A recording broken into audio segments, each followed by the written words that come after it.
Desobediência civil. É exatamente isto que este texto vai tratar. De quando o Estado, o governo, autoridades tanto civis como religiosas nos dão ordens que são contrárias à vontade de Deus, diante de fatos como este. Como eu e você, filhos e filhas de Deus, cristãos, devemos nos portar? A nossa resposta é fundamental. Eu sei que falar de desobediência civil pode parecer até uma certa contradição com a própria Escritura.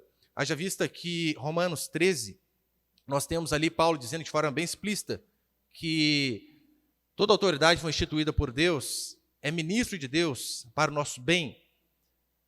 Então parece que há uma certa contradição, porque em Atos aqui capítulo 5, o que nós veremos é que Pedro nos manda desobedecer a autoridade. Então, como correlacionar essas duas coisas? E aqui o texto é bem simples, vocês vão ver que não há dificuldade nenhuma. E é importante você saber disso, pois por diversas vezes na nossa caminhada cristã, seremos testados em relação à nossa fidelidade a Deus. Então é de suma importância que venhamos aprender aquilo que é reto, não apenas termos uma boa ortodoxia, mas colocarmos em prática aquilo que nós cremos, diante das situações mais diversas possíveis. E só para pegar o contexto aqui, lembra? Na última semana, eu terminei falando sobre cessacionismo e continuismo, sobre se de fato nós acreditamos que os dons continuam ou não.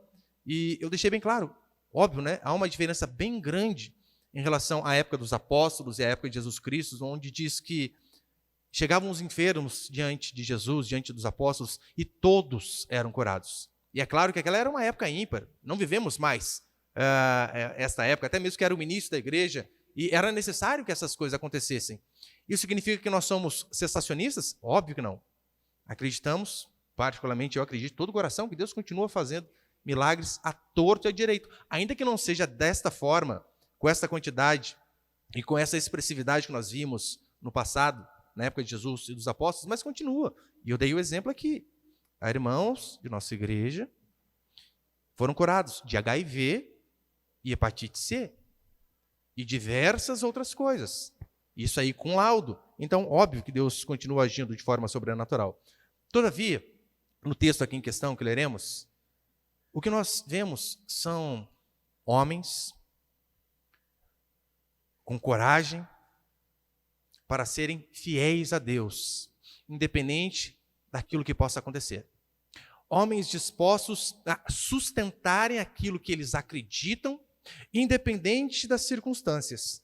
Homens que têm o simples objetivo de glorificar a Deus através da sua retidão, da sua obediência, ainda que isso lhe custe cadeias, prisões, açoites e até morte. E é claro, o exemplo dos apóstolos serve de injeção de ânimo para nós, principalmente para a nossa geração toda mimizenta, que qualquer coisinha já quer dar para trás.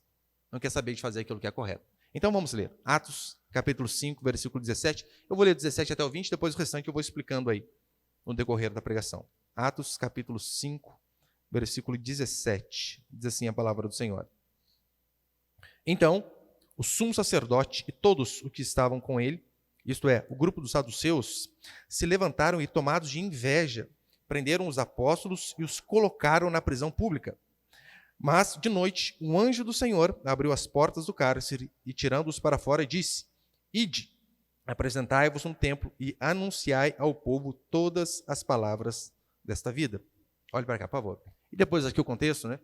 Diz a Bíblia que os guardas vão lá pegar os apóstolos que estavam presos, e eles chegam lá, não vem ninguém, vem as cadeias todas trancadas, normalmente os guardas na porta, e eles voltam para as autoridades e dizem: olha, nós fomos ao cárcere e não tem ninguém. Os sentinelas estão lá, os cadeados estão lá, está tudo normalmente, mas os homens que vocês prenderam não estão. E então eles descobrem que os homens estão novamente, os apóstolos, pregando no pátio do templo aquilo que Jesus tinha ordenado. Eu quero passar aqui apenas 2 princípios esta noite. Põe o primeiro ali, por favor. Primeiro princípio: nada para a obra de Deus. Absolutamente nada. Lembrem, Na primeira prisão, que nós lemos aqui em algumas pregações passadas, em Atos 4, diz a Escritura que Pedro e João foram presos devido a fazerem milagres e a pregarem em nome de Jesus Cristo. Todavia, agora, diz a Bíblia que todos os apóstolos foram presos porque estavam fazendo aquilo. O quê? Sendo usados por Deus na pregação. Homens de Deus que, por pregarem o arrependimento e o perdão, mediante a fé em Jesus Cristo, foram presos como pessoas nocivas à sociedade. Sim, foram presos por estarem fazendo o bem. Eles não estavam roubando, não estavam adulterando, não estavam fazendo motim, estavam apenas fazendo o bem. E detalhe, no verso 18 diz que eles foram colocados numa prisão pública, ou seja, junto com bandidos de alta periculosidade. Para aqueles homens, para aquelas autoridades, seja um Barrabás que mata, ou um homem que diz a salvação em Jesus Cristo, todos são criminosos. E todos devem ficar igualmente juntos. No verso 17, vai dizer assim, que aqueles sacerdotes e seus aliados, tomados por inveja. Domingo passado eu preguei só sobre isso. O primeiro princípio foi sobre inveja. Inveja. Por conta de inveja. A inveja, ela desumaniza o ser humano. Ela faz com que vejamos os outros como seres inferiores, talvez nem como seres humanos. A inveja, ela fez com que homens perseguissem os apóstolos, matassem a Jesus Cristo. E aqui o que vemos são religiosos e governantes que pensaram que eles poderiam frear, brecar a obra de Deus simplesmente com ameaças. Ameacem esses homens. Eu tenho certeza que vai cessar esse burburinho deles. Mas eles não sabiam que a obra de Deus de fato é imparável. Não é possível pará-la. A obra de Deus é imparável, é irresistível. E nada, absolutamente nada, pode deter o braço do Senhor. Olhe no contexto histórico. Olhe o povo de Deus, desde quando Deus os separou. Olhe lá, a Bíblia desde Gênesis. Como pode? Impérios, como os medo-persas, como os babilônios, impérios como os egípcios, como os romanos. Todos esses impérios viraram história, museu. E um grupinho desse tamanho, que chegou a ter 70 pessoas, nunca foi aniquilado. Foi disperso? Sim. Mas sempre voltava. Porque a obra de Deus não se pode parar. Aqueles homens não sabiam que eles estavam tratando da obra do Senhor e nada poderia deter essa obra. Tribulações, cadeias, são coisas horríveis, mas não param a obra de Deus. Açoites, prisões, torturas, mortes, nada para a obra de Deus, nada para homens de Deus cheios do Espírito Santo e com coragem para continuar obedecendo aquilo que Deus ordenou. E homens de Deus, mesmo sendo falhos, assim como eu e você, não eram perfeitos, não. Muito pelo contrário. Você começa a ler como eram os apóstolos, gente, nós até pensamos, mas tinha gente melhor para Jesus escolher, só pode, não acredito que ele escolheu esses. Até eu escolhi melhor. Homens falhos, mas mesmo sendo falhos, eles tinham uma virtude que estava em todos: coragem. Coragem. Poderiam ser estressados, afoitos, como Pedro, sim. Poderiam até negar algumas vezes, como Pedro fez, sim, mas eram cheios de coragem. Por quê? Eles sabiam o destino dos covardes. Apocalipse, põe ele, por favor, Samuel. Apocalipse capítulo 21, versículo 8. Olha o que a Escritura vai dizer. Mas quanto aos covardes, incrédulos, abomináveis, homicidas, adúlteros, feiticeiros, idólatras e todos os mentirosos, a sua parte será o lago ardente de fogo e enxofre, que é a segunda morte. Olha as pessoas que são descritas: incrédulos, abomináveis, homicidas, adúlteros, feiticeiros, idólatras, todos os mentirosos. Mas qual é o primeiro? Em primeiro lugar, covarde. Não vem com covardia, querendo entrar nos céus, que não vai conseguir. Homens de Deus, durante toda a história, eles não temiam cadeias. Esses apóstolos aqui não temeram. É isso que o texto diz. Paulo não temeu a cadeia, muito pelo contrário. ao ser preso, eu não estou dizendo que sempre seremos livres, não. Paulo, ao ser preso, diz a Escritura que ele usou a oportunidade para evangelizar a guarda pretoriana, a tropa de elite de César. Porque imagina, quando que aqueles homens iriam ouvir o evangelho? Nunca. Aí Deus faz o quê? Vou prender um servo lá para que ele possa, de fato, levar a mensagem. Ele vai e evangeliza a guarda pretoriana. Homens de Deus, eles não temem a morte. Lembra de Jesus Cristo? Ele é o nosso exemplo. No Getsemane, Jesus Cristo, ele soa sangue. E aquele não é um milagre, um fenômeno que pode acontecer, que aconteceu apenas com ele. Sabia que pode acontecer com qualquer um? Há nome para aquilo, hematidrose, que é tamanho o grau de tensão que uma pessoa passa, que ela chega a transpirar sangue, para você ver a tensão que Jesus Cristo estava passando. Mas ele é o nosso exemplo. Ele suou sangue, mas enfrentou a morte, não arredou o pé. Como resultado de seu exemplo, nós vemos homens de Deus extremamente corajosos diante de todas as adversidades. Nós vemos Estevão, que diante de religiosos raivosos, não arredou o pé, apontou o dedo e mostrou o pecado daqueles homens. Nós vemos cristãos comuns, como eu e você, que sendo colocados no Coliseu diante de leões famintos, eles precisavam apenas dizer: olha, eu não vi Jesus Cristo ressurreto, não conheço, não sei quem é. Era só falar isso, então seriam livres, voltariam para suas famílias. E o que eles fazem? Não vamos negar. E alguns historiadores vão dizer que, por vezes, o espetáculo de domingo à tarde não era futebol como nós gostamos, mas era: vamos ao Coliseu ver o quê? Crentes serem comidos. Homens, mulheres, crianças, todo tipo de pessoas. Nós vemos homens e mulheres, donas de casa, camponeses, que eram incendiados, jogado ali piche em cima deles, feito estacas, postes para iluminar as ruas de Roma, e ainda assim não temiam, porque eles tinham um exemplo, e o exemplo deles era Jesus Cristo. E quanto mais a perseguição aumentava, mais a igreja crescia. É por isso que Tertuliano disse: o sangue dos mártires é a semente da igreja. Nada pode parar a obra do Senhor. No versículo 19 e 20, olha o que vai dizer: mas de noite, um anjo do Senhor abriu as portas do cárcere e, tirando-os para fora, disse: ide, apresentai-vos no templo e anunciai ao povo todas as palavras da vida, ou desta vida. Aqui nós vemos mais uma vez o ministério dos anjos em ação. Por que eu digo isso? Os anjos intervindo. Quem são esses anjos? A Escritura vai deixar bem claro. Por exemplo, em Hebreus capítulo 11, diz que eles são enviados para servir aqueles que herdarão a vida eterna. Nós vemos o ministério dos anjos em favor dos filhos de Deus no Antigo Testamento.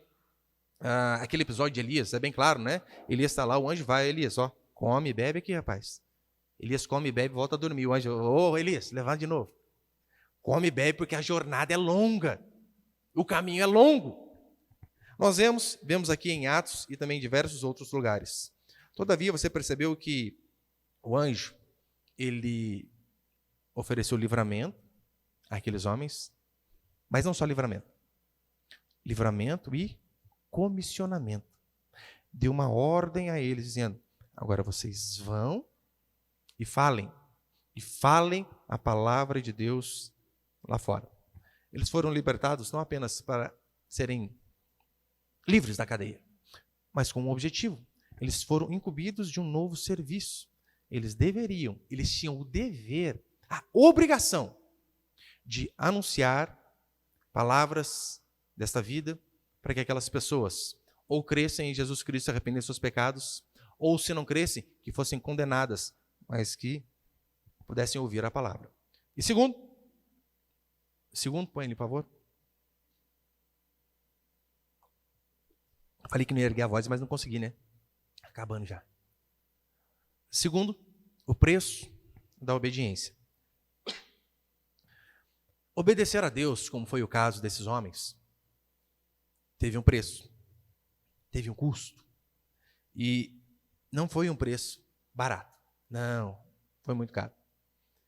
Ser fiel a Deus sempre vai ter um preço na minha, na sua vida. Se você decidir, de fato, ser fiel a Deus, fazer aquilo que é reto diante dele, não pense que você vai pagar um preço barato por conta disso. Não vai. O preço é caro. Só não é mais caro do que ser covarde e não obedecê-lo. Aqueles homens, eles não respeitaram ordens absolutistas das autoridades religiosas e civis. É isso que nós vemos aqui no versículo 28. Atos 5, 28. Olha o que aqueles homens, que as autoridades disseram a eles. Não vos ordenamos expressamente que não ensinasseis neste nome, mas enchesse Jerusalém desse vosso ensino e quereis lançar sobre nós o sangue deste homem. Olha como eles ficaram extremamente furiosos. Mas os apóstolos, eles estavam convictos de que o evangelho não deveria ser pregado na clandestinidade, escondido. A ordem foi, os anjos não disseram assim, olha, vou libertar vocês, mas olha, preguem com cuidado. De uma forma camuflada, velada, com certos enigmas ali mais escondido. Não foi isso. O anjo libertou aqueles homens para que eles pudessem pregar com ousadia e de forma pública. Foi isso que nós lemos no versículo 19 e 20. Todas as palavras desta vida. Ou seja, o evangelho não era questão de uma devoção privativa só para eles. Não. Leve lá fora. Você lembra que isso aqui parece muito com o episódio de Daniel? Quando o rei chega e diz, faz um decreto onde não poderia mais orar a nenhum deus a não ser ao rei durante um período. E então o que acontece? Daniel, o que ele faz? Ele vai para o seu quarto, se ajoelha, cobre a cabeça com um cobertor, fecha a janela e ora em pensamento. É isso? Não! O que Daniel fez? Como que o rei falou? Que não pode orar a ninguém, a não ser a ele. Ele vai, abre as janelas, volta para Jerusalém, ergue a voz e ora a Deus. Não vou esconder a minha fé, vou fazer aquilo que é correto. E você acha que nós, por vezes, não somos testados dessa maneira também? Nós temos constantemente a oportunidade de sermos fiéis dessa maneira, que é um exemplo bem prático, onde recentemente muitas igrejas foram testadas e muitas reprovadas. Pandemia. A pandemia foi um teste enorme para inúmeras igrejas. Especificamente aqui, falando do nosso estado de São Paulo, o governador fez um decreto proibindo os cultos religiosos. Proibindo. E nós fomos covardes por 3, 4 semanas e nos sujeitamos ao governador. Não fizemos culto. Fomos covardes. Erramos. Então logo percebemos nosso erro. O que fizemos? Abrimos. Começamos sim, nas casas, é verdade. Mas depois, não, vamos para o salão. Vamos para o salão e vamos abrir a porta. Pastor, o senhor ficou com medo? Muito, muito. Eu tomava soro, sem exagero, para vir toda vez para o culto. É dor de barriga atrás de dor de barriga. Mas ser corajoso não é fazer aquilo que não te dá medo, mas é fazer o que é correto, mesmo que você esteja se borrando de medo. Se borrando de medo. E quantas vezes? Aqui a nossa igreja, aqui, a porta ali, os irmãos que vinham, lembram? Eu não estou dizendo que nós fizemos de qualquer jeito, claro que não. Passamos as cadeiras, álcool em gel, máscara, tudo dentro do que foi pedido. Ora, se metrô podia ter um monte de gente apertada, por que na igreja não pode ter gente espaçada? Olha como fomos enganados. E quantas vezes eu aqui pregando e vocês olhando para mim. Passava gente ali na porta, tirava o celularzinho para fora, eu só via flash. Tchic, tchic, tchic, tchic. E eu aqui, a mãozinha, sabe? Eu pregando e gente passando gritando, vagabundo! Para não falar as outras coisas que vão reproduzir, claro, né? Quantas denúncias nós tivemos? Veio vereador em nossa igreja depois do culto. Foi vereador na minha casa. Na minha casa. Você não pode fazer isso, rapaz. Veio vereador dizendo, olha, a multa diária para vocês que estão abertos é R$17 mil. Eu disse a ele, nós nunca tivemos 17 mil. A gente vai continuar aberto. Não podemos. Não podemos afrouxar. Nós temos o exemplo. Esses homens não arregaram, porque nós faríamos diferentes. Então, quando nós temos a oportunidade de seguir este princípio, onde importa obedecer a Deus que os homens, fazemos o que? Obedecemos os homens? Vamos ser frouxos igual pastores de grandes igrejas que disseram, é errado o que o governador está fazendo, mas vamos obedecer em protesto. Frouxo! Não existe isso, obedecer em protesto. Vassalo, subserviente, tinha que ter coragem de manter aberto. Ah, pastor, mas igreja pequena igual a sua é fácil. Sim, claro que é mais fácil, eu sei.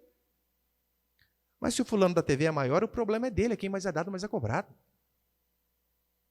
Faça aquilo que é correto. Portanto, o texto aqui deixa bem claro. Quando a autoridade civil nos ordena fazer algo que é contra a palavra de Deus, Pedro diz, não vamos obedecer. O Senhor é prioridade. A Ele nós obedeceremos em primeiro lugar. É isso que diz aqui. Acompanhe comigo o versículo 29 até o 32, por favor. Respondendo Pedro e os apóstolos disseram, é mais importante obedecer a Deus que aos homens. O Deus de nossos pais ressuscitou Jesus, a quem vós matastes, pendurando no madeiro. 31. Sim, Deus com sua destra o elevou a príncipe e salvador para conceder a Israel arrependimento e o perdão de pecados. E nós somos testemunhas dessas coisas e também o Espírito Santo que Deus concedeu aos que lhe obedecem. Diante de ordens absolutistas do Estado, aqueles homens disseram, não obedeceremos. Portanto, ser um cristão é estar disposto a obedecer a Deus, mesmo quando há risco. E suportar as consequências, óbvio. No caso de Pedro aqui, eles foram soltos depois. Se nós olharmos o caso de Daniel, Daniel foi fiel a Deus, foi lançado na cova dos leões. E o que aconteceu? Deus o livrou. Se nós olharmos o caso dos amigos de Daniel, Sadraque, Mesaque e Abidnego, eles também foram testados. E o que eles fizeram? Não se dobraram diante daquela estátua.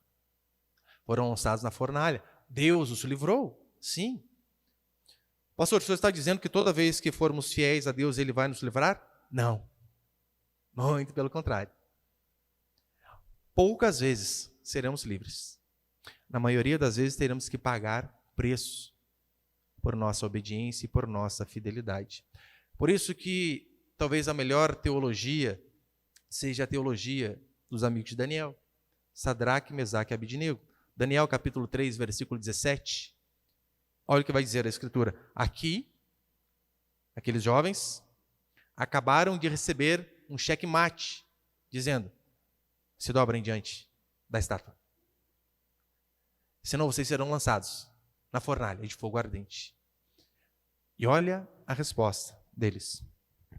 Se o nosso Deus, a quem servimos, quer livrar-nos, Ele nos livrará da fornalha de fogo ardente das tuas mãos, ó Rei.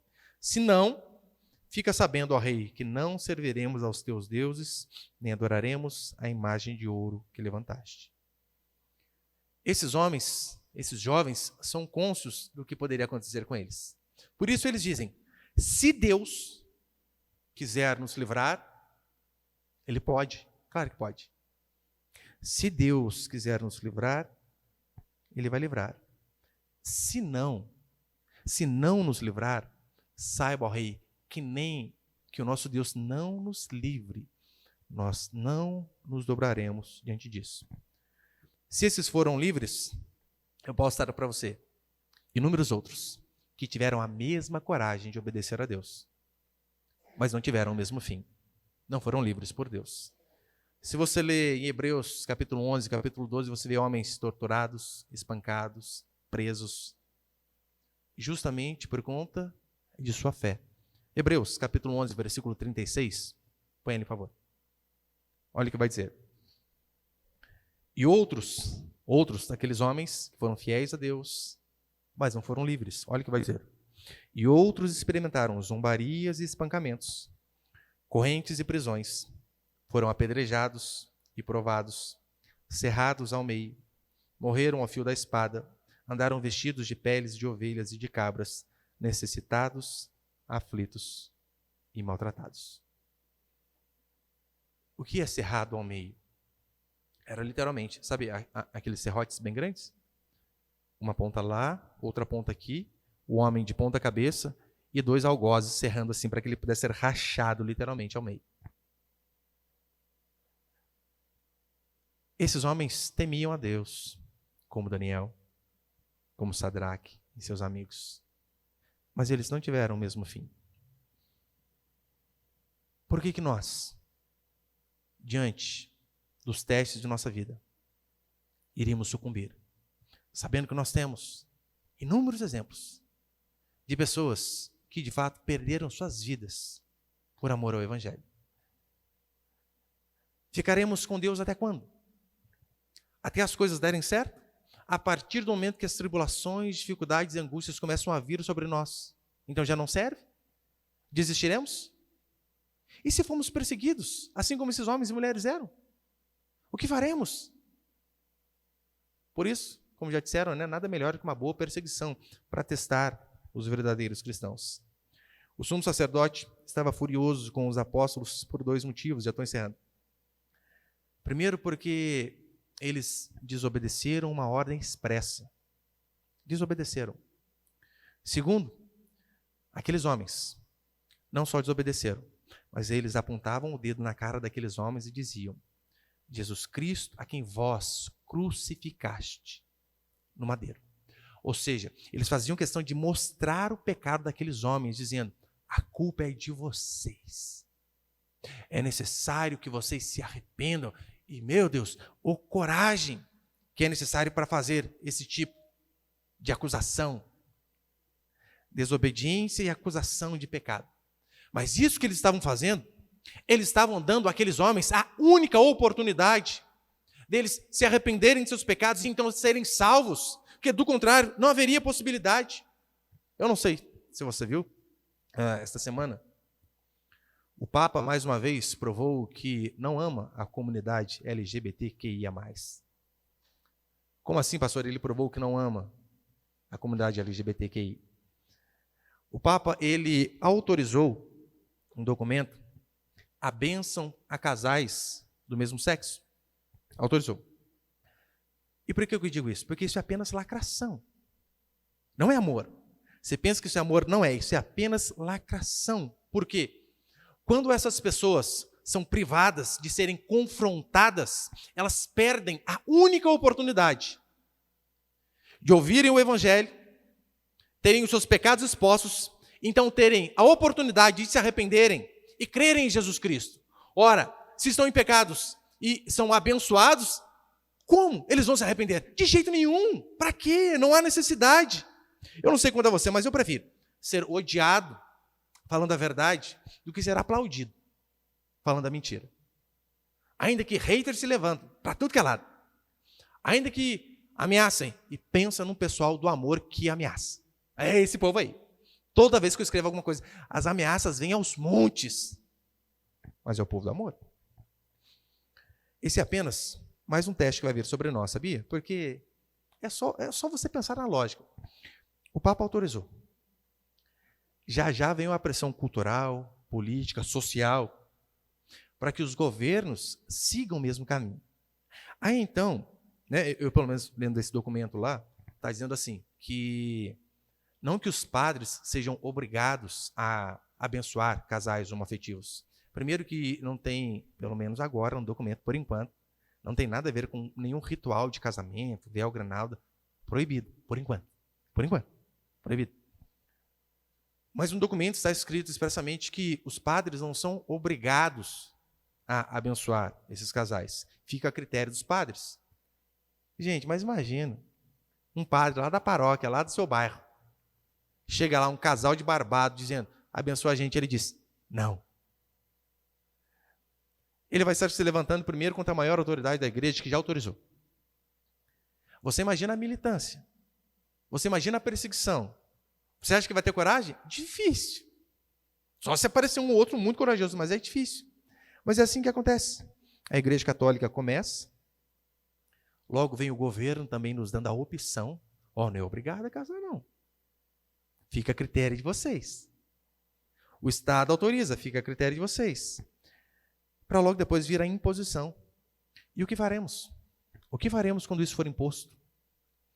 Aí você vai ver quem são os pastores de verdade e de coragem e onde estão as igrejas que têm coragem. Aí veremos, de fato, se teremos a ousadia de dizer, como esses homens disseram, antes importa obedecer a Deus que os homens, porque aí é o nosso pescoço que vai estar para ser cortado. Versículo 30 e 32, para encerrar, olha o que vai dizer. O Deus de nossos pais ressuscitou a Jesus, a quem vós mataste pendurando-os no madeiro. Sim, Deus, com sua destra, o levou a príncipe e salvador para conceder a Israel o arrependimento e o perdão de pecados. E nós somos testemunhas dessas coisas e também o Espírito Santo que Deus concedeu aos que lhe obedecem. Lembra Pedro? Pedro, certa vez, cheio de si, negou a Jesus Cristo. Dias depois, cheio do Espírito Santo, teve ousadia para pregar a salvação mediante o arrependimento e a fé no seu Salvador. Eu e você temos que estar dispostos a sermos firmes e corajosos. E não pense que vai sobrar apenas para os pastores, não. Claro, começa pela gente. Sim, a cabeça nossa é a primeira que vai. Mas não pense que não vai chegar nos cristãos. Claro que vai. Que não vai chegar em você que apenas frequenta culto. Claro que vai. Por isso que homens de Deus, cheios do Espírito Santo, tiveram coragem. Que Deus possa conceder a mim e a você o mesmo Espírito e a mesma coragem, independente do que sobrevenha. Nós podemos não ser os mais sábios, os mais inteligentes, os mais bonitos, mas que Deus nos dê a graça de pelo menos termos coragem e não aceitar absurdos que são impostos a nós o tempo todo. Amém, meus queridos?